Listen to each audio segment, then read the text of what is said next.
Now look here, you children. Mama's going to work now, and I don't want no swinging. Suministro, calidad, explotación y producción avalan la existencia de Aguas de la Almanzora. Aguas de la Almanzora suministra agua para 24.000 hectáreas, Valle de la Almanzora y varios municipios. Avalada por un sistema de gestión de calidad y ambiental, explota el trasvase Negratina Almanzora y produce 1.400 hectáreas de arroz en las marismas del Guadalquivir. Aguas de la Almanzora, cruce de San Francisco sin número, apartado de correos 118, teléfono 950-168-333, Huerca Lovera.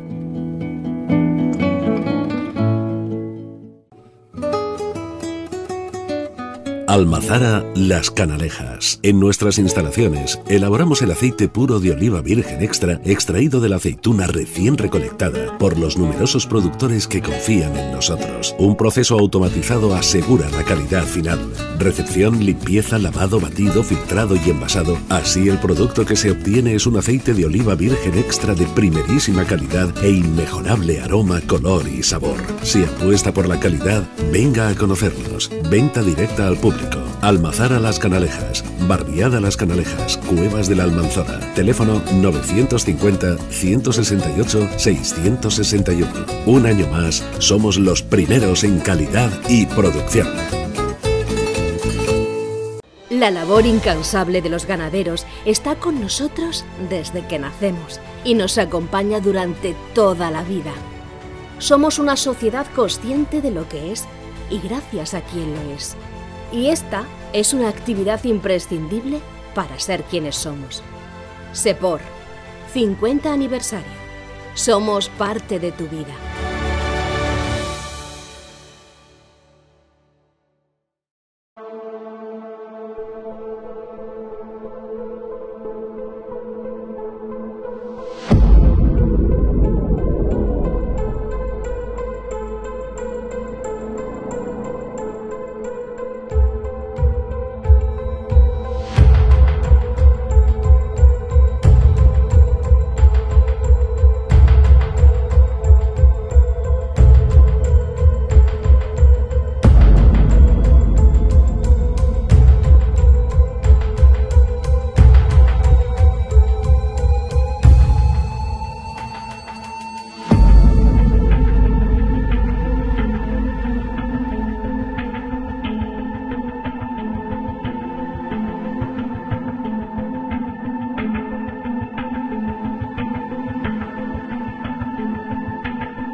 La Comunidad de Regantes de Lorca se constituyó el 24 de noviembre de 1978. Se trata de una entidad que tiene el carácter de corporación de derecho público y cuya principal finalidad es velar por el buen orden de los aprovechamientos hídricos y realizar las funciones de distribución y administración de las aguas que tiene a su cargo. Comunidad de Regantes de Lorca.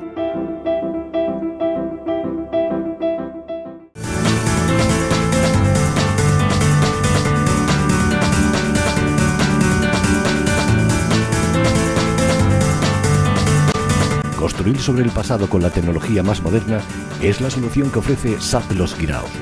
Multiplicar por 1000 es el objetivo cumplido.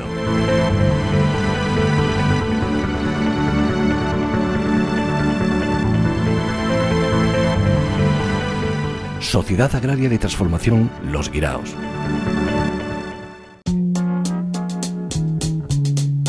Now look here, you children. Mama's going to work now, and I don't want no swinging in here while I'm gone.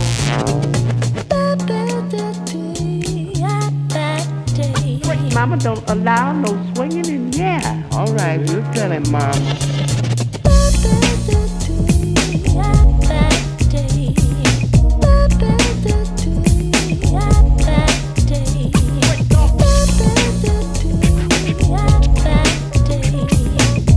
Righteousness, because one day good must overcome. Mama said no swinging in here, I ain't scared, 'cause swinging never hurts as long as you prepared. I'm tripping off your hips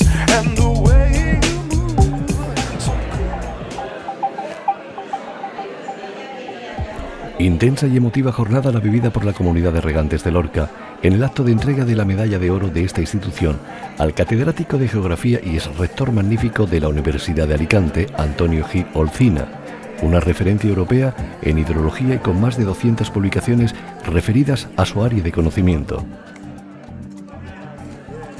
El acto contó con la presencia del presidente de la entidad comunera, Juan Marín, acompañado del alcalde de Lorca, Fulgencio Gil, y los consejeros de Agricultura y Agua y Educación, Francisco Jodar y Adela Martínez Cachar, respectivamente, la vicerrectora de la Universidad de Alicante, Amparo Navarro Fauré, así como regantes y amigos del homenajeado.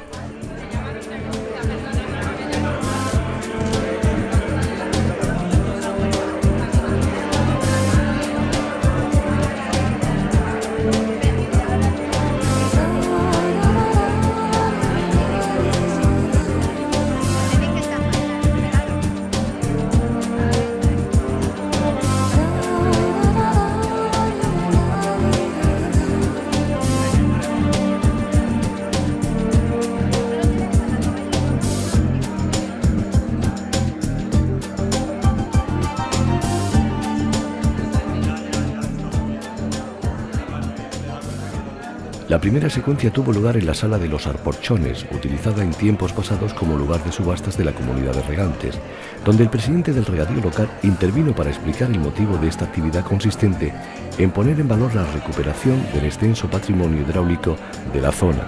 Acabada la intervención, hizo uso de la palabra el profesor Gil Olcina para evocar lo que en tiempos atrás sucedía en las mismas con las pujas a la llana para conseguir recursos hídricos. Sin duda, una interesante lección histórica relacionada con los riegos, la pronunciada por el profesor Gil Olcina. Quiero saludar pues, a nuestro consejero de Agricultura de la región de Murcia, nuestro alcalde, gracias por acompañarnos hoy. Por supuesto a don Antonio, que es el protagonista hoy de este evento.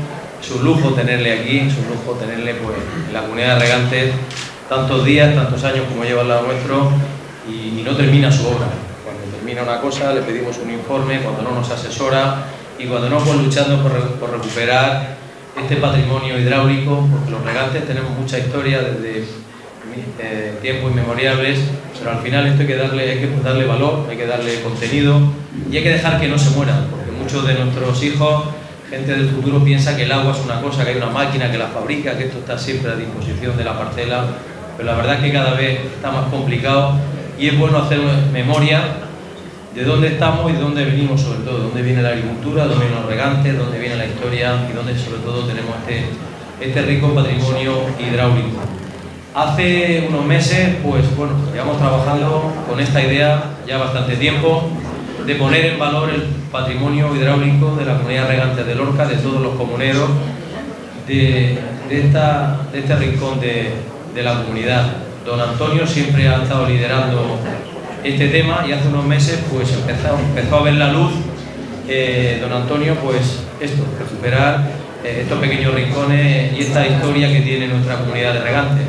Tuvimos la suerte de abrir esta sala de los Alporchones donde se hacía la subasta y hoy, pues aprovechando un acto que haremos con posterioridad, pues vamos a aprovechar también para darle una imposición a don Antonio que es muy merecida. Yo no quiero nada más que darle la bienvenida a las personas que en su momento no estuvieron aquí y que don Antonio pues, nos explique en qué consiste este proyecto, qué es lo que estamos haciendo en la recuperación del patrimonio hidráulico. Simplemente daros la bienvenida. Don Antonio, muchas gracias por estar a nuestro lado, gracias por seguir haciendo y esperemos que este legado, este patrimonio siga teniendo mucha continuidad. Muchas gracias y muy buenos días.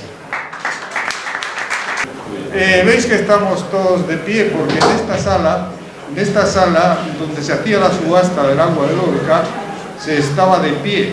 Bueno, estaban de pie menos los que se sentaban, pero nosotros hemos tenido la deferencia de en recuerdo de los regantes, porque esta era un acto dramático. Quiero decir, aquí los regantes venían a pagar el agua a unos precios desorbitados, en una puja al alza, en una puja a la llana, y a entregar un dinero que no tenían. Por tanto, era un acto dramático. Don Antonio, perdóname que la conectéis igual que hoy en día, no sé cuántos años después, ¿no?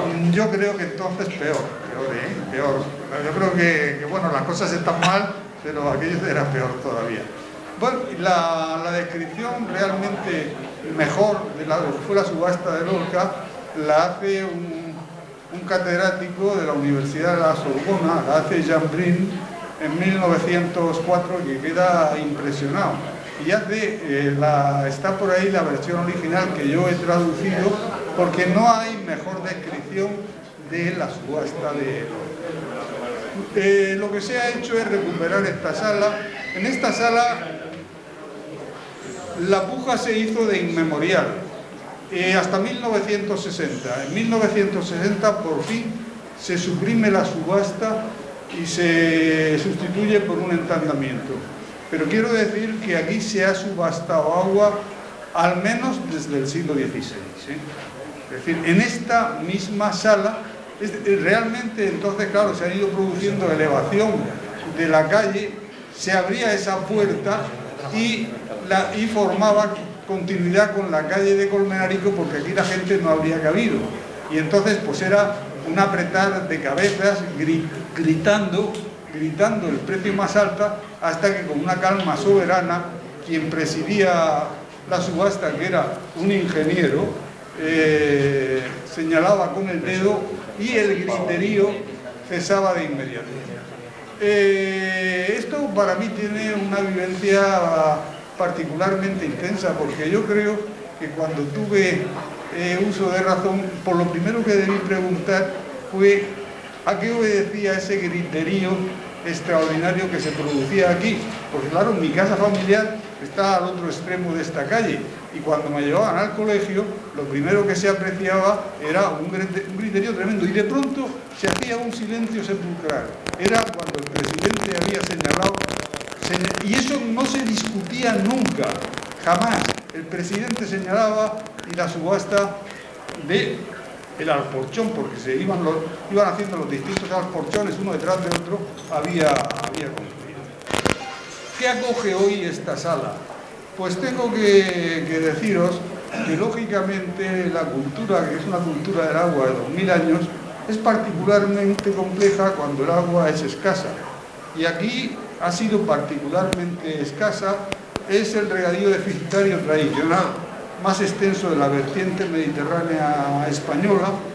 Eran 12.000 hectáreas para un módulo irregular de un río Rambla famoso, el Guadalentín, de 1 metro cúbico por segundo, pero insisto, extremadamente irregular. Por tanto, el tema de la subasta era tremendo, porque claro, los ingresos para los propietarios del agua aumentaban más en la medida en que la sequía era más intensa. Por tanto, aquí lo que se produce es la articulación de un regadío tradicional, un regadío deficitario, en realidad un campo regado de primordial dedicación cerealista, articulado en torno al más famoso de los ríos Ramblas españoles, al Guadalentín. Decía el eminente potamólogo francés Maurice Pardet que el Guadalentín era el río más salvaje de Europa. Por favor. Los colegas extranjeros sienten particular debilidad por este río, y siempre que nos encontramos pues preguntan por el Guadalentín, y yo siempre les digo lo mismo, digo, mira, por muchas mediciones que hagamos, seguro que nada lo va a definir mejor que la bellísima metáfora que le dedicó Lope de Vega en 1650, y del Guadalentín que, despertando del sueño que le lleva en linfa pura, se espanta de mirarse mar de España. Es decir, el río, que es un riachuelo mínimo que alimentan las aguas claras de la resurgencia kárstica de los Ojos de Luchena, de pronto, cuando se produce una crecida colosal, se espanta de verse convertido a sí mismo, por la extensión de la inundación y el calado de la misma, en un mar interior de España. Realmente no se puede definir mejor una irregularidad. El sureste, como región climática, ha sido una tierra de rogativas del doble y encontrado signo. Naturalmente, las más frecuentes las rogativas pro pluvia o ad petendam pluvia para impetrar la precipitación en los frecuentes periodos de intensa sequía.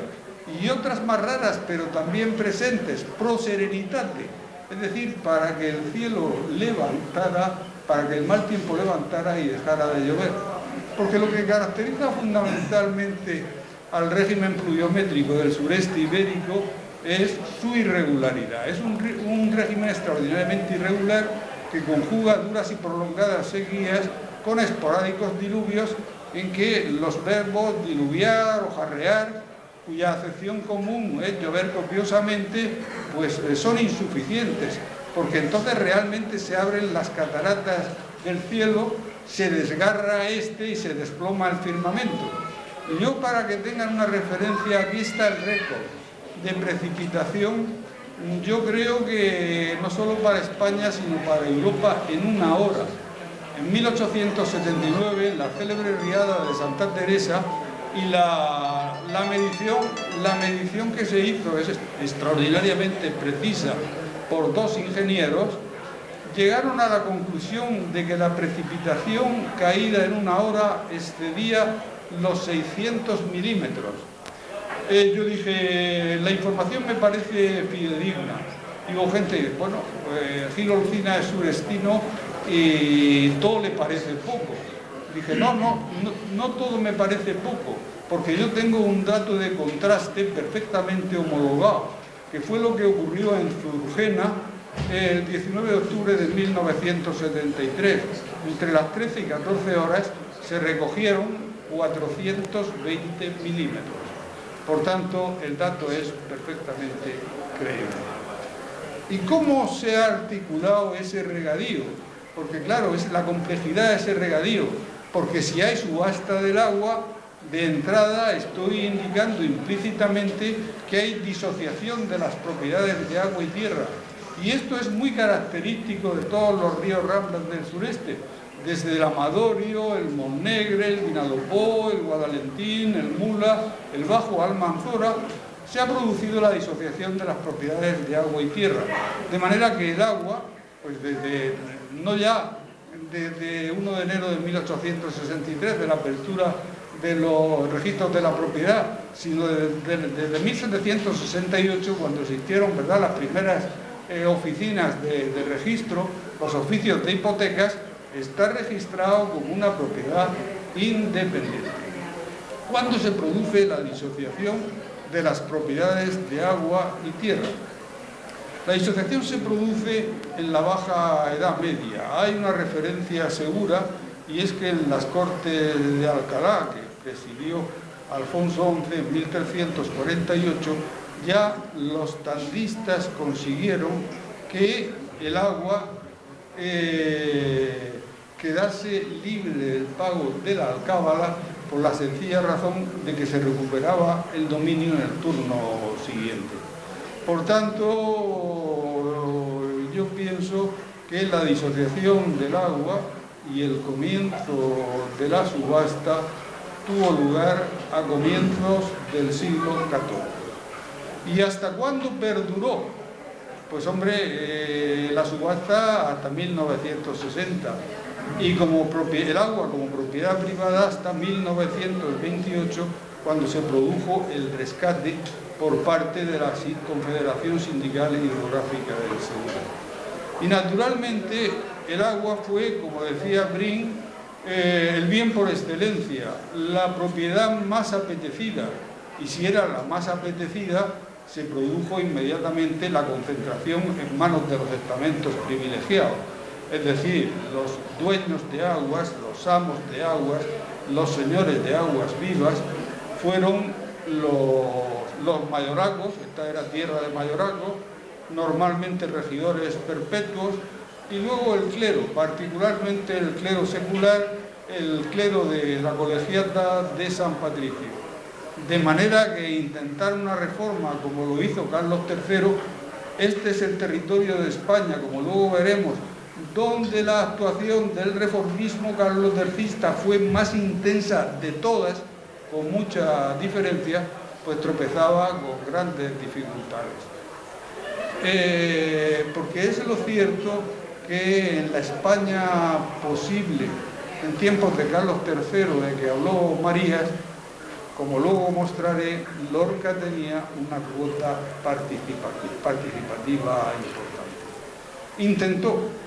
Intentó el reformismo carlosbertista, lo que no será realidad sino 200 años después. Intentó, y yo por eso siempre he dicho qué barbaridad que este país, que esta ciudad terminara por arrebatarle el nombre de Carlos III a una calle. No hay bienhechores de esta ciudad comparables a Carlos III, el más grande de los monarcas que han reinado en este país, y del consejero de Robles Vives. Y los dos fueron maltratados, entendámoslo, de una manera formal en esta ciudad que tanto les debía, precisamente por reformistas. ¿Cuándo se produce el rescate de la propiedad privada y se convierte en propiedad pública? Tengamos en cuenta que la Confederación Sindical Hidrográfica del Segura, la Confederación del Segura, tiene una gran trayectoria.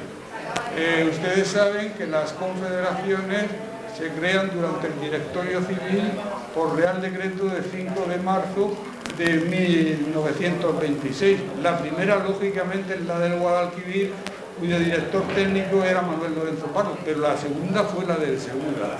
Y la Confederación Sindical Hidrográfica del Segura se preocupó de inmediato del tema de los ríos del Lorca, porque para que la complejidad fuera aún mayor, aquí había intereses muy contrapuestos. Estaban los de los regantes, estaban los de los dueños de aguas vivas, aguas de particulares, estaba lo de la sociedad concesionaria del embalse de Puentes, y estaba el sindicato que a partir de la riada de Santa Teresa había rehabilitado el embalse de Valdinciendo, de manera que la complejidad era extraordinaria.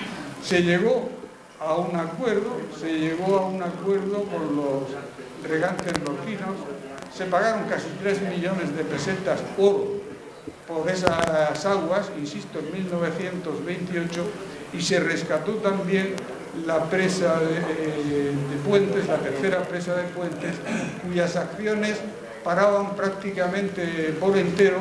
Claro, aquí siempre decía el Marqués de Valmediano y no se le daba más atención.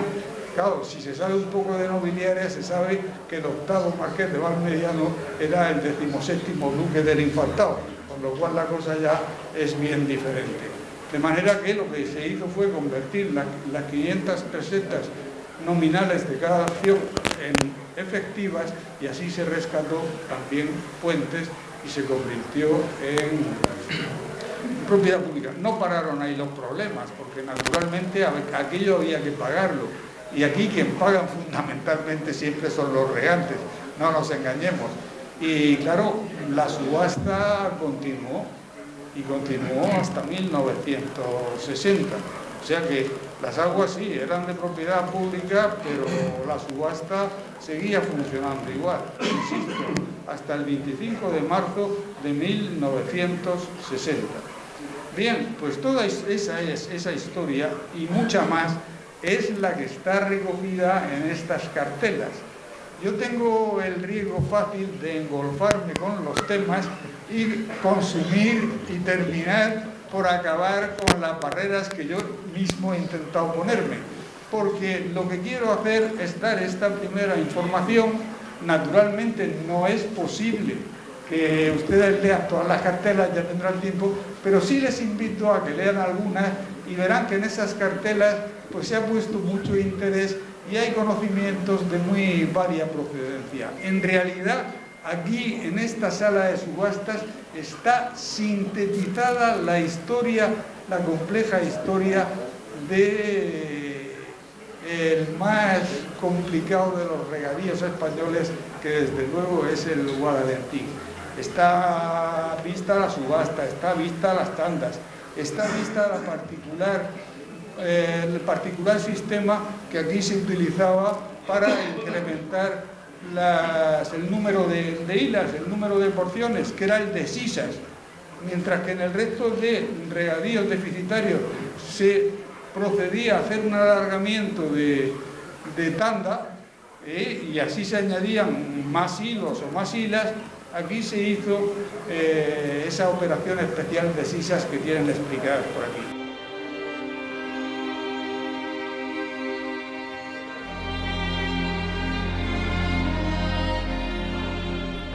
Finalizados los discursos, la comitiva se trasladó hasta el edificio principal de la comunidad de regantes, en cuya planta baja se encontraba una interesante exposición de documentos, fotografías y objetos históricos relacionados con la historia del regadío.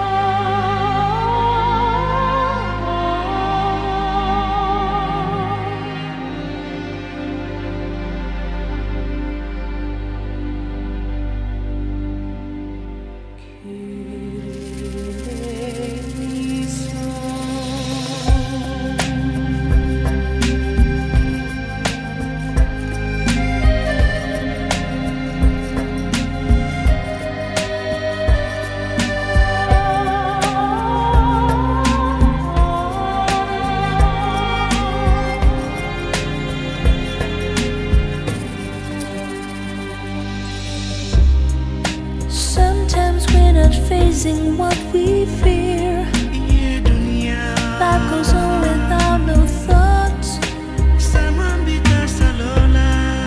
And sometimes we're not seeing very clear. Then we wonder what is wrong. But I am glad to tell you how I feel. Precisamente uno de estos objetos llegados hasta Lorca era un abanico datado del siglo XIX que pone de reflejo el resultado de la inundación acaecida en Lorca en el año 1802. El significado del mismo fue explicado por una experta. Este es un abanico que pertenece a las colecciones del museo. El museo tiene muy buena colección de abanicos, es una de las más importantes que hay de Madrid. Y este es un abanico muy característico de una época del tránsito del siglo XVIII al XIX. Es un abanico muy raro, su valor está en que al ser de papel y relatar un acontecimiento, estos eran muy de publicidad, tanto política y tal, y se destruían mucho. Por tanto, prácticamente es un único ejemplar, mientras que a lo mejor otros que son muy ricos, pasa como la porcelana, que no se usa y se mantiene y se conserva. Relata un poco, está muy bien trabajado, es un grabado a buril, coloreado, y tiene las características del abanico de estilo imperio, que tiene un varillaje tallado en madera, una madera muy dura, y luego tiene anverso y reverso y narra la historia de Lorca, del hundimiento, que yo creo que la gente de Lorca lo puede contar muchísimo mejor que yo, todos los vaticinios de Betancourt, el ingeniero, bueno, el autor de lo que va a ser la futura Escuela de Caminos. Y él relata y hizo la premonición de que la rotura se iba a producir por una serie de razones técnicas que yo no estoy.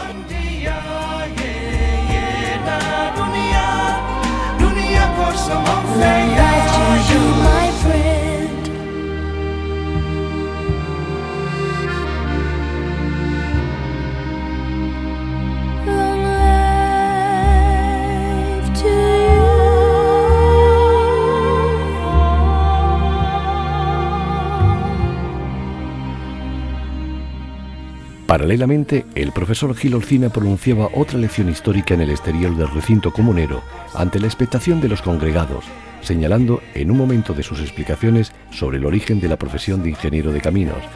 A continuación, el prestigioso experto lorquino explicaba otros aspectos referidos a la exposición, centrando su opinión en la importancia que tuvo para Lorca el rey Carlos III, además de lo que supuso la riada de 1802, que propició un importante destrozo en el pantano de Puentes. Realmente puso a prueba al cuerpo de ingenieros de caminos, porque los ingenieros de caminos nacieron aquí en 1802, nacieron aquí directamente como resultado de la rotura del hiperembalse del suelo. Y por tanto fue un desafío el construir en ese topónimo de resonancia universal en la historia hidráulica que es Puentes, donde se han construido sucesivamente 4 presas, construir la tercera presa, que con sus 36 hectómetros cúbicos era la mayor de España a comienzos del siglo XX. Se desconoce que cuando comienza el siglo XX el 57% de la capacidad de embalse del país está en el río Guadalentino. Los 36 hectómetros de la tercera presa de Puentes más los 21 del rehabilitado embalse de Val de Infierno, cuando la capacidad de retención en el país no pasaba de los 100 hectómetros.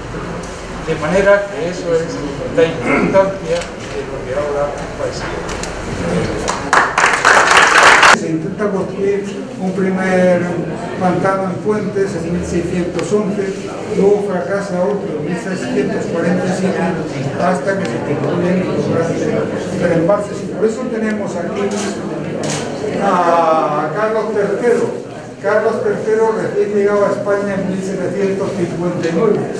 Cualquiera que sepa un poco de historia se percata de inmediato. Naturalmente, por favor, el retrato es una copia excelente de quien retrataba entonces al rey, de quien lo hizo entre 1761 y 1779, de Antonio Rafael Mengs, el pintor bohemio, que había comenzado ya a retratarle cuando era rey de Nápoles, porque lo que no se puede desconocer es que cuando desembarca en Barcelona justamente el rey Carlos III, ha sido rey 30 años, 5 años como duque soberano del Parma, Plasencia y Guastalla, y 25 como Carlos VII de Nápoles. Y si os fijáis un poco, el detalle de este retrato es que esa corona no es la corona de los reyes de España, es la corona de los reyes de Nápoles.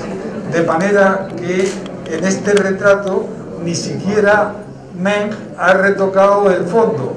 Quiero decir, veis que es los 50 años, un rey en 50 años va a reinar todavía 30 años más, y va a ser rey desde 1759 hasta que fallece en 1788. Insisto, la acción del reformismo de Carlos III en la tierra de Lorca no tiene parangón en ningún espacio del país. Lo que se hace aquí, a partir fundamentalmente de 1788, la desamortización de nada menos 35.000 hectáreas de propios, la creación de la nueva población de San Juan de las Águilas, que se hizo desde aquí, desde este edificio, el tema de reorganización del regadío y sobre todo la construcción de los embalses gigantescos de Puentes y Val de Infierno, conforman una acción reformista verdaderamente excepcional. Es lo que hemos intentado poner en valor. Después de funcionar durante 11 años, se produce la rotura del embalse de Puentes, con una catástrofe la mayor que se ha registrado en la historia hidráulica española, 608 víctimas y daños evaluados pues, en la cantidad prácticamente astronómica de 35 millones de reales. Tengo que decir que a raíz de eso se convierte Puentes en la segunda mitad del 19, no sé si en la construcción más famosa de Europa, pero si no entre las 5 sí, porque una de las cosas que hemos intentado, que no se había hecho hasta ahora, es situar en el contexto europeo la importancia que tuvo el regadío de Lorca. Porque, por ejemplo, esta red fue una referencia esencial en la polémica internacional sobre los pantanos, que se desata en París en la segunda mitad del siglo XIX. Y claro, ¿por qué París? ¿Por qué Puentes? Pues muy sencillo, lo que ha sido una mera expedición punitiva en el último año del reinado del último de los Borbones franceses, de Carlos X, en 1830, en el reinado de su sucesor, de Luis Felipe de Orleans, se ha convertido en una guerra de conquista, particularmente cuando las tropas francesas derrotan al emir Abdelkader en 1847. Y entonces, pues lo que Francia ha pensado es que se va a quedar en Argelia. y para quedarse en Argelia necesita hacer un asentamiento masivo de colonos, y naturalmente el asentamiento masivo de colonos pasa por la regulación de los wadis argelinos y la construcción de presas. Y entonces, siendo gobernador general de Argelia ya en el Segundo Imperio, el mariscal duque de Malakoff, casado precisamente con una hermana del escritor Juan Valera, Sofía, que había ido a París como dama de honor de la emperatriz Eugenia, es gobernador general entre 1860 y 1864, decide enviar una comisión que dirige un prestigioso ingeniero francés de puente, como le llaman allí, de puentes y calzadas, Maurice Aymar, y hace una información detalladísima que titula en un libro Irrigación diminuita de España. Por tanto, esto tiene una resonancia europea. ¿Y qué es lo que ocurre? Que Francia dice, bueno, tengo que regular los wadis argelinos. Y entonces es cuando se desata la polémica en París sobre la conveniencia o no de construir embalses. Y naturalmente, a la hora de manejar un argumento a la contra, el principal era Puentes y la catástrofe de Puentes. Por eso insisto, Puentes se convierte en una referencia hidráulica, quizá en la más famosa de Europa. ¿Y hasta cuándo dura esa polémica? Pues en Europa se rastrea todavía perfectamente en 1915. Aquí va a periclitar antes, y va a periclitar precisamente aquí, en Lorca, por lo siguiente, porque se va a construir la tercera presa de Puentes. La tercera presa de Puentes se construye a partir de 1879, en régimen de concesión, y se realiza entre 1881 y 1885. No tiene menos capacidad que la anterior de Puentes, pero bueno, es con muchísima diferencia la mayor de España. Insisto, era la mayor de España cuando comienza el siglo XX, los 36 hectómetros cúbicos, aquí la tiene, ¿verdad? La tercera presa de Puentes. La tercera presa de Puentes va a estar en funcionamiento hasta el año 2000, va a aguantar avenidas terroríficas, pues por ejemplo la del 46 o la del 48. Lo que ocurre es que, claro, el gran enemigo de los pantanos en esta zona, teniendo en cuenta que tenemos un sistema morfogenético erosivo extraordinariamente agresivo, por la sencilla razón de que al verano seco, que reta con opacidad al suelo, pues sigue los diluvios tanto estivales, y por eso el Guadalentín pues ese ahora mismo significa nada menos que río del fango. Y aquí lo que se produce son coladas fangosas donde el 40% puede ser aporte sólido. Eso quiere decir, lógicamente, que los embalses se terraplenan, se aterran con una velocidad extraordinaria. De manera que hacia el año 2000, pues de los 36 hectómetros cúbicos quedan útiles 11, y entonces es cuando se decide construir la cuarta presa de Puente. ¿Qué quiero decir con eso? Quiero decir que esa garganta, ese congosto de Puentes, es un topónimo famoso como ningún otro en la historia hidráulica europea. El abanico me ha llamado la atención. El abanico es un abanico muy bonito que hace referencia justamente a la ruina del embalse de Puentes en 1802. Aquí hay dos cosas muy bonitas, el abanico, y luego si veis allí hay una representación imaginaria en la casita del príncipe en Aranjuez del segundo embalse de Puentes. El segundo embalse de Puentes alcanza tal prestigio, y entonces lo que pretende la monarquía del reformismo borbónico es decir, hemos hecho una actuación hidráulica de tal entidad que hemos creado un mar interior en España, y entonces no encuentran mejor manera de simbolizarlo que representarlo como un puerto. Eso es el segundo pantano de Puentes, con un vaso de 52 hectómetros cúbicos que, insisto, no se supera en España hasta que se construye el de Guadalcacín sobre el Majaceite en 1912.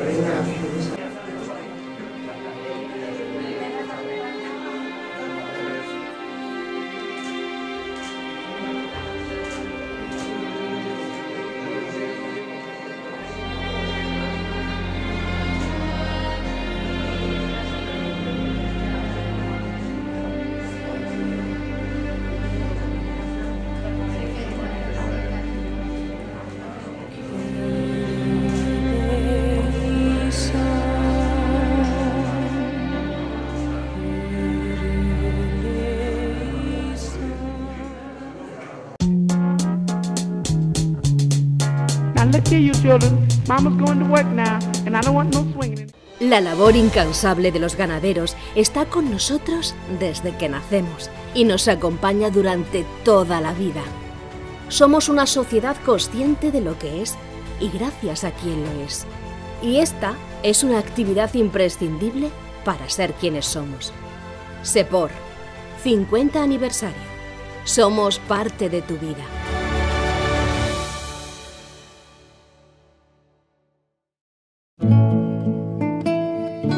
Suministro, calidad, explotación y producción avalan la existencia de Aguas de la Almanzora. Aguas de la Almanzora suministra agua para 24.000 hectáreas, Valle de la Almanzora y varios municipios.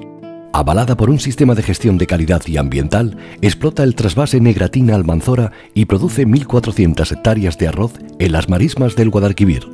Aguas de la Almanzora, cruce de San Francisco sin número, apartado de correos 118, teléfono 950-168-333, Huerca Lovera.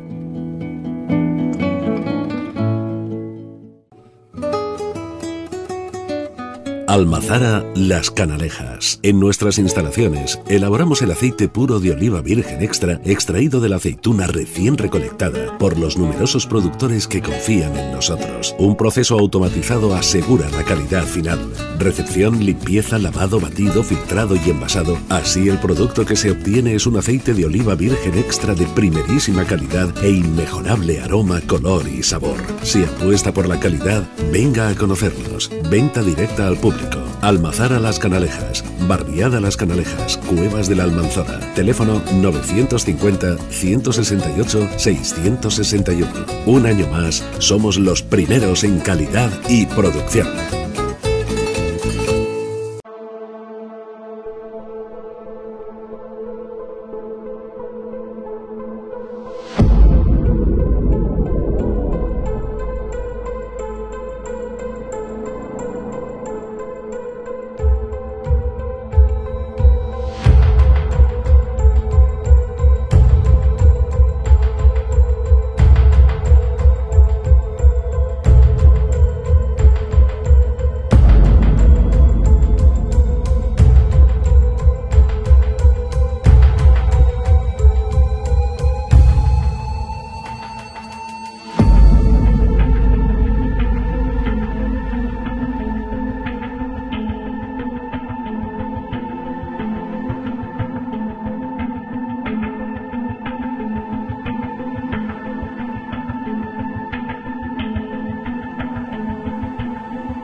La Comunidad de Regantes de Lorca se constituyó el 24 de noviembre de 1978. Se trata de una entidad que tiene el carácter de corporación de derecho público y cuya principal finalidad es velar por el buen orden de los aprovechamientos hídricos y realizar las funciones de distribución y administración de las aguas que tiene a su cargo.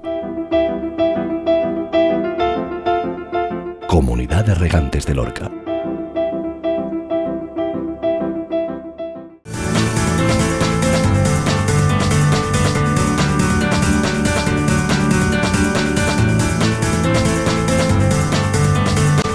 Construir sobre el pasado con la tecnología más moderna es la solución que ofrece SAP Los Guiraos. Multiplicar por 1000 es el objetivo cumplido.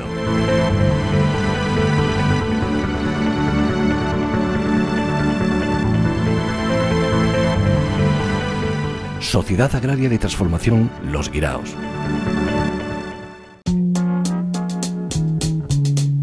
Now look here, you children. Mama's going to work now, and I don't want no swinging. La actividad finalizó con la entrega de la medalla de oro del regadío lorquino al profesor Gil Olcina, que contó con una nutrida asistencia de autoridades regionales y locales, autoridades académicas de Alicante, amigos y familiares del galardonado. El presidente de la Comunidad de Regantes pronunció una alocución que precedió a la lectura del acta de la concesión de la medalla, recibida la medalla. Gil Olcina agradeció la concesión y aprovechó el momento para solicitar al Ayuntamiento el reconocimiento a dos personajes del siglo XVIII que hicieron mucho por el patrimonio hidráulico lorquino, al que también se refirió el galardonado, para pedir un reconocimiento internacional. Creo que es un día importante que tiene esta Comunidad de Regantes, que pone en valor el patrimonio hidráulico que tenemos en la zona de Guadalentín. Don Antonio llega trabajando con nosotros pues muchos años, con todos los presidentes que ha habido anteriores a nosotros. Es un lorquino de pro. Decir quién es don Antonio, pues a mí prácticamente cada vez que intento leer su currículum me pierdo. Y siempre le digo que me digan algunas de las muchas responsabilidades que atesoran a esta ilustrísima personalidad lorquina. Fruto de los años. Pero bueno, don Antonio. Don Antonio es excelentísimo rector de honor de la Universidad de Alicante, caballero cubierto en Orihuela, alta distinción de la Generalidad Valenciana e hijo predilecto de la ciudad de Lorca. Sus 250 publicaciones, 200 de ellas a título individual, versan sobre climas de la península ibérica, cambio climático, aguaceros copiosos e intensos, región climática del sureste ibérico, regímenes fluviales, alteración de los mismos por el hombre, uso del agua, propiedad de aguas perennes, actuaciones hidráulicas y planificación hidrológica, así como geografía histórica. Premio extraordinario de licenciatura, premio extraordinario de doctorado, premio nacional, fin de carrera, sección de historia general. Ha dirigido y participado en proyectos de investigación nacionales e internacionales.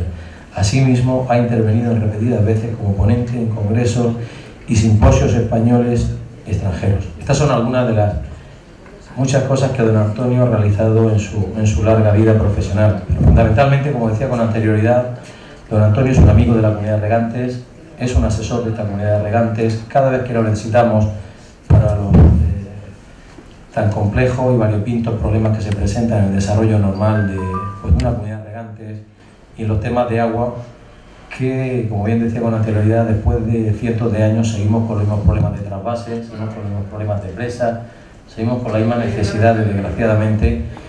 Y bueno, siempre hay que tirar un poco de historia y hay que tirar un poco de legislación, y teniendo a don Antonio Gil con nosotros, la verdad es que es una garantía. Te pedimos, Antonio, que si algún día decides jubilarte, pues la Comunidad de Regantes tendrá siempre... No te has jubilado, estás jubilado, pero cada vez te seguimos más, estás en muchos foros. Que la Comunidad de Regantes de tu ciudad lorquina, que por donde quiera que vas haciendo bandera, pues queremos seguir contando durante muchos años. Y como bien sabes, se te concedió en el 2014, se te concedió un reconocimiento que es muy importante en esta comunidad, que es nuestra medalla de oro. Por distintas razones no había tenido lugar pues el tiempo para que se te impusiera realmente. Creo que después de este año y medio que se está trabajando en el proyecto de recuperación del patrimonio hidráulico de la Comunidad de Regantes, la inauguración de los alcorchones y esta guía turística, que debe ser uno de los puntos más en el cual por los visitantes que llegan a esta ciudad del sol, pues queremos que sea un punto más de parada. Y creo que qué mejor momento que hoy, en el cual pues, se inauguran estas salas de los alcorchones y se hace para que tengamos la oportunidad de imponerte esta medalla y reconocer, pues como bien te digo, el inmenso e impagable trabajo que le dedicas a la Comunidad de Regantes y sobre todo a los 14.000 comuneros que formamos esa Comunidad de Regantes. Muchas gracias, enhorabuena, y ahora pasamos a leer el acta en la cual se te otorgó dicha medalla. Muchas gracias a todos. Orlando Navarro García, secretario de la Comunidad de Regantes de Lorca, certifico que en el acta de la Junta de Gobierno Ordinaria de esta Comunidad de Regantes, celebrada con fecha 26 de marzo de 2014, consta, entre otros, el siguiente acuerdo. La Junta de Gobierno acuerda por unanimidad conceder la medalla de oro del organismo al excelentísimo señor don Antonio Gil Olcina, catedrático y director del Instituto de Geografía de la Universidad de Alicante, por la realización de más de 200 publicaciones sobre temas hídricos y el decidido apoyo que siempre ha prestado a los regantes del sureste peninsular, en particular de la cuenca del Segura, al objeto de que se corrija el déficit estructural de recursos hídricos que padece la misma y que dificulta y condiciona negativamente las producciones agrícolas de la región de Murcia, que prestan una contribución de la mayor trascendencia en la génesis del Producto Interior Bruto regional y del equilibrio de la balanza de pagos nacional.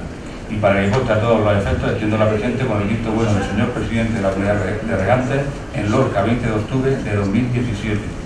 Llevo el visto bueno del presidente, firmado don Juan María. Ahora se puede poner como facilidad. Enhorabuena, don Antonio. Muchas gracias.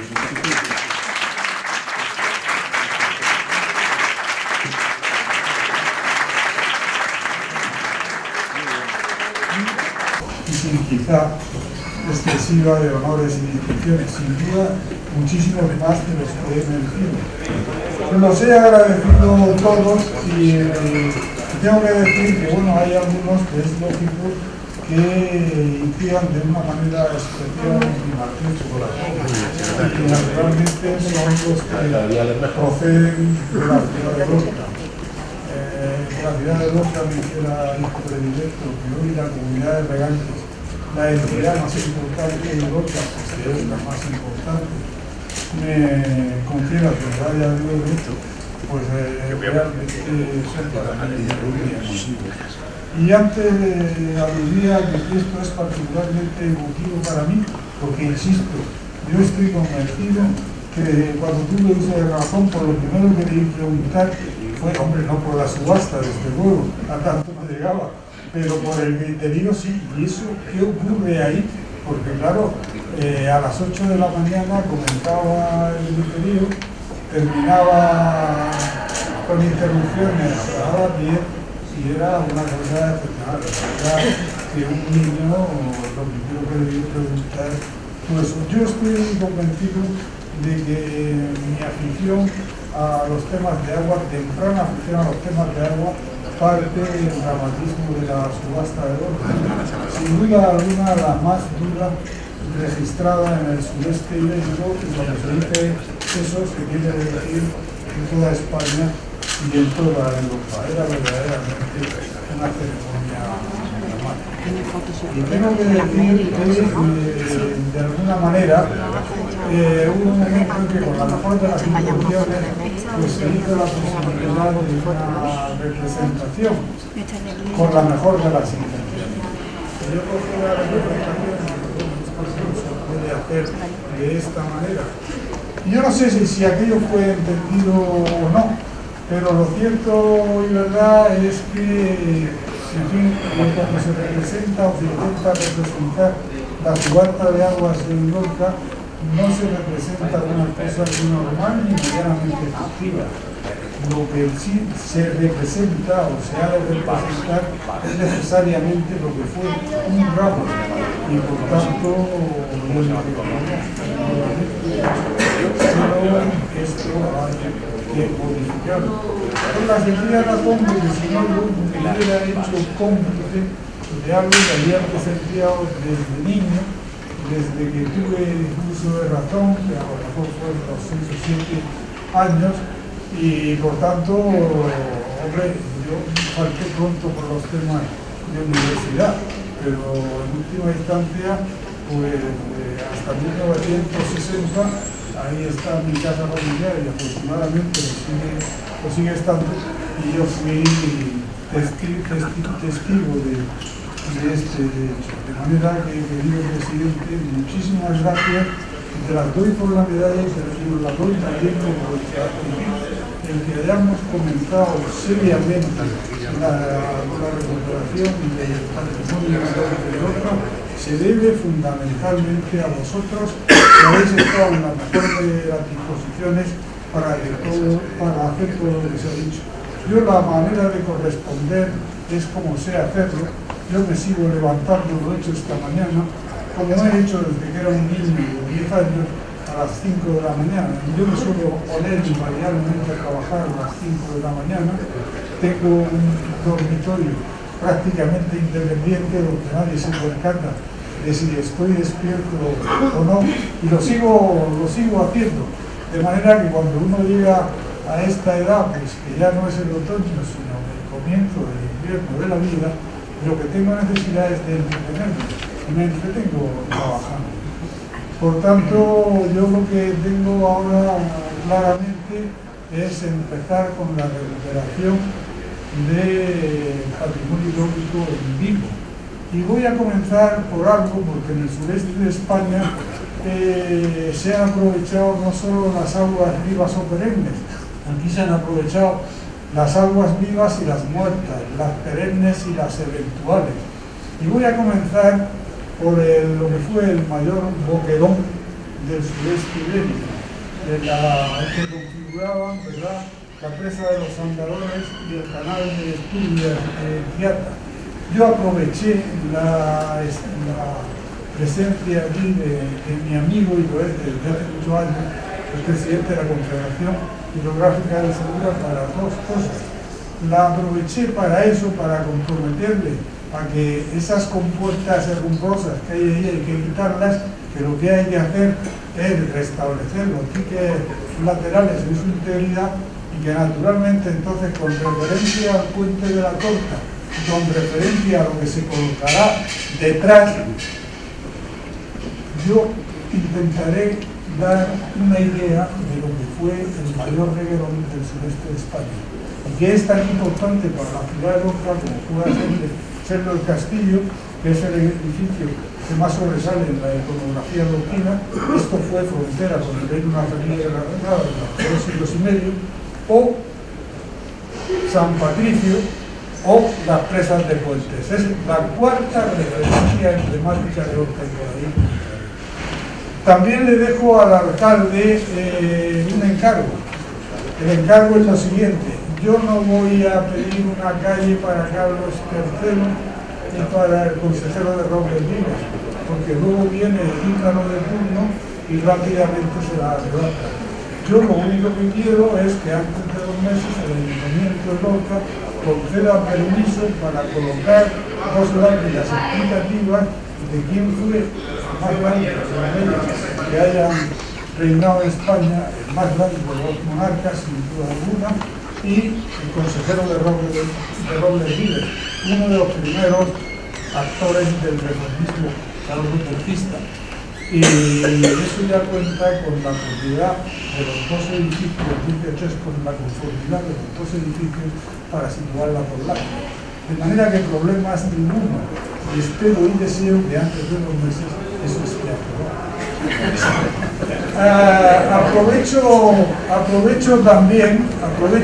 Aproveché ayer, porque yo tengo ya hace un tiempo la idea de que hay que hacer la declaración del patrimonio de la humanidad conjunta para la serie de presas entre los siglos XVI y XIX, es decir, comenzando por Tibi, por Elche, por Relleu, por Valdeinfierno y la tercera presa del Puente. Y entonces yo, llegando el lunes a Alicante, pues, en fin, como he dicho antes, los 2 presidentes de las 2 confederaciones interesadas, Segura y Júcar, y los 2 rectores de las 2 universidades, puesto que espero que los profesores de ambas universidades interesados en el tema me presten colaboración, y yo intentaré tener antes de 2 meses disponible el expediente que se remitirá a la UNESCO para la declaración del patrimonio de la humanidad de esta tierra. Y con eso no os entretengo más, como decían los clásicos, de verdad, todo de todo corazón. En el capítulo de discursos también fue protagonista la vicerrectora de la Universidad de Alicante, que aludió a 3 motivos fundamentales para acudir a esta actividad. Primero, el amor por el agua. En segundo lugar, por la personalidad del profesor Gil Olcina. Y finalmente, la posibilidad de recuperar la memoria de los personajes ilustrados del siglo XVIII, el siglo de las luces. La clausura estuvo a cargo del alcalde de Lorca, que valoró la personalidad de Gil Olcina y su dilatada trayectoria. Yo en primer lugar quiero agradecer profundamente la invitación que nos ha hecho la comunidad de regantes a la Universidad de Alicante, a quien represento en lugar del rector, que no nos ha podido acompañar hoy, para compartir con ustedes este bello, interesante y entrañable día en Lorca. Nunca nuestras dos ciudades, Alicante y Lorca, nuestras dos regiones, Valencia y Murcia, pudieron estar tan unidos en la concurrencia de tres circunstancias que no siempre concurren en un mismo acto y en un mismo día, pero que sí se dan en la soleada y bonita mañana de hoy. La primera es el amor y el interés por el agua que une, como ustedes saben, a nuestras dos comunidades. Cuando un bien escaso es el más valioso, y aquí he aprendido que el agua se subasta, se sisa, se hace dramática, y en mi comunidad yo he aprendido que hay hasta un tribunal de las aguas que juzga hasta su utilización. Nos ha unido también don Antonio Gil Olcina, hijo predilecto de la ciudad de Lorca y rector honorario de la Universidad de Alicante, porque a don Antonio siempre le ha importado lo esencial, lo fundamental. Eso es lo que ha hecho que la geografía española sepa con él muchísimo más de agua y de clima, que es lo más importante, en mi opinión, en geografía, a lo que uno se puede dedicar a investigar y a estudiar, y porque esa geografía española, esa investigación, no sería la misma sin don Antonio Gil Olcina, y desde luego la Universidad de Alicante no sería lo que es hoy sin don Antonio Gil Olcina, porque también en lo esencial, igual que el agua, consideró que lo esencial de una universidad son los recursos humanos, son su profesorado, y todos, muchos de los que estamos aquí, le debemos que o directa o indirectamente hayamos sido formados por un elenco de catedráticos del máximo nivel académico e intelectual de España. Y en tercer lugar, nos une también en un día en que a mí personalmente me gustaría restaurar esa España ilustrada, esa España trabajadora y culta. Nos ha unido el recuerdo a los ilustrados españoles, a Carlos III, a Florida Blanca, a todos aquellos españoles que intentaron reformar España para hacerlo un país situado en el mundo, referencia de ilustración e intelectualidad. Por lo tanto, yo solo pido que ese siglo de las luces nos ilumine a todos, a nuestras dos ciudades, a nuestras regiones, a toda España, y que nos permita actuar con la misma clarividencia que llevó la magnífica trayectoria académica e intelectual de don Antonio Gil Olcina. La clausura estuvo a cargo del alcalde de Lorca, que valoró la trayectoria personal y profesional del profesor Antonio Gil Olcina. En su discurso, el primer edil lorquino recogió las propuestas formuladas instantes antes por el catedrático y rector emérito de la Universidad de Lorca, que verán atendidas sus peticiones en el periodo de tiempo solicitado previamente al regidor lorquino. Un lorquino ilustre, hijo predilecto de nuestra ciudad, y que probablemente ahora va a prestar a la ciudad de Lorca los mayores servicios. Estoy verdaderamente emocionado ante esa propuesta de la declaración del Patrimonio de la Humanidad de los pantanos y de las estructuras hidráulicas de nuestro municipio. Sabéis que estamos tiempo luchando por que se declare Patrimonio Inmaterial de la Humanidad el bordado lorquino, y qué gran colofón sería también el inicio de ese expediente en esta iniciativa del profesor Gil Olcina. Yo no voy a hablar de agua porque me parecería una osadía hablar de agua en presencia del profesor Gil Olcina, que además es mi tío y por lo tanto me podría llevar una merecida reprimenda si se me ocurriera hacerlo. Ya habéis visto que el profesor Gil Olcina manda y manda mucho. Y aquí estamos para escucharte y para que tus deseos se conviertan en órdenes para nosotros. Porque ahora precisamente, que después de una trayectoria intachable y brillante, vas a prestar los mayores servicios en nuestro municipio, que tenemos el orgullo de tener a la mayor autoridad en hidrología en España y probablemente en Europa, como lorquino ilustre, repito, e hijo predilecto de nuestra ciudad, esos deseos, querido tío, son órdenes. Y los vamos a atender con el mayor interés y con la mayor dedicación, y estudiaremos, por supuesto, todas esas propuestas, y te puedo asegurar que las llevaremos a cabo, porque efectivamente creo que es una razón de justicia, y ya te has encargado tú de argumentarla debidamente con tu ciencia y con tu sabiduría. Espero que nos sigas iluminando en Lorca durante muchísimo tiempo, y sobre todo yo, como alcalde de Lorca, quiero mostrarte el cariño de un pueblo agradecido. Ahora la comunidad de regantes ha tenido también un gran detalle, como no puede ser de otra manera, porque aquí, en el Alcorchón donde hemos estado, y aquí en esta sede, se ha escrito muchas páginas de la historia de Lorca, páginas importantes y que tú ahora las vas a resaltar en oro. Por eso, muchísimas gracias.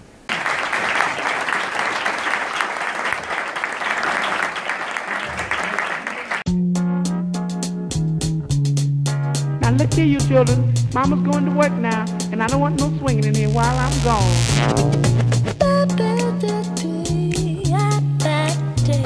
Mama don't allow no swinging in here.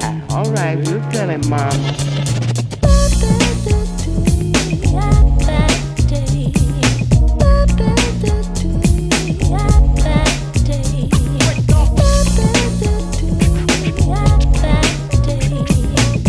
Righteousness, because one day good must overcome.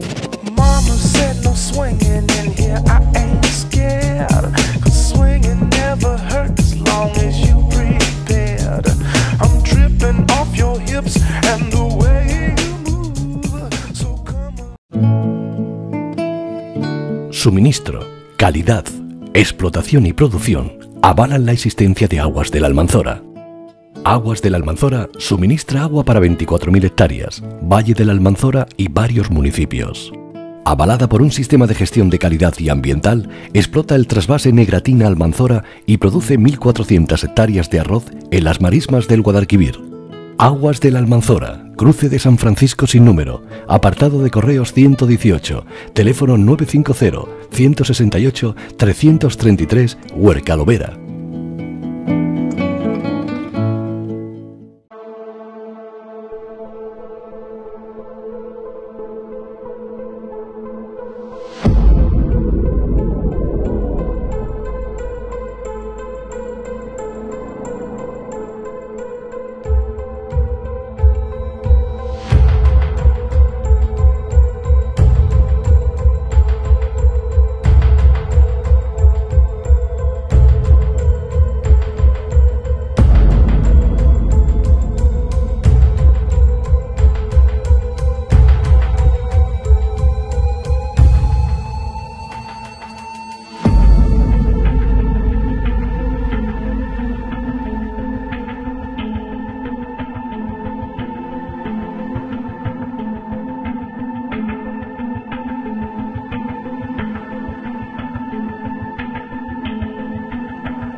La Comunidad de Regantes de Lorca se constituyó el 24 de noviembre de 1978. Se trata de una entidad que tiene el carácter de corporación de derecho público y cuya principal finalidad es velar por el buen orden de los aprovechamientos hídricos y realizar las funciones de distribución y administración de las aguas que tiene a su cargo. Comunidad de Regantes de Lorca.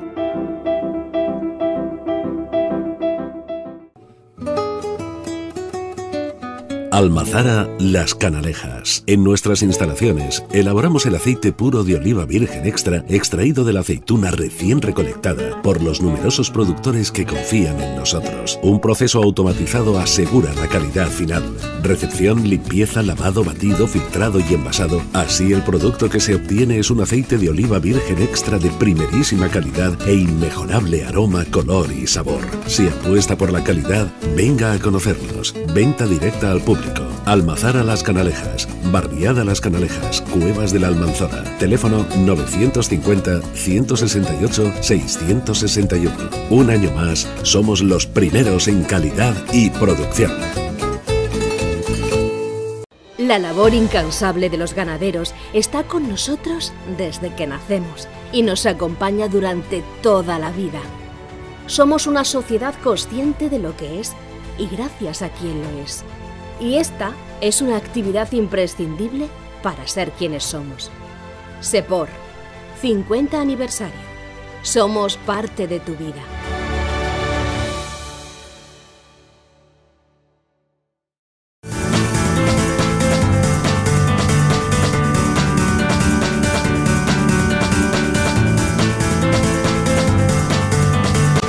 Construir sobre el pasado con la tecnología más moderna es la solución que ofrece SAP Los Guiraos. Multiplicar por 1000 es el objetivo cumplido.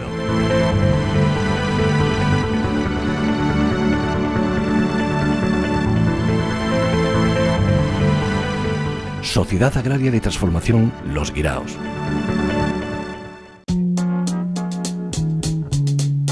Now look here, you children. Mama's going to work now, and I don't want no swinging.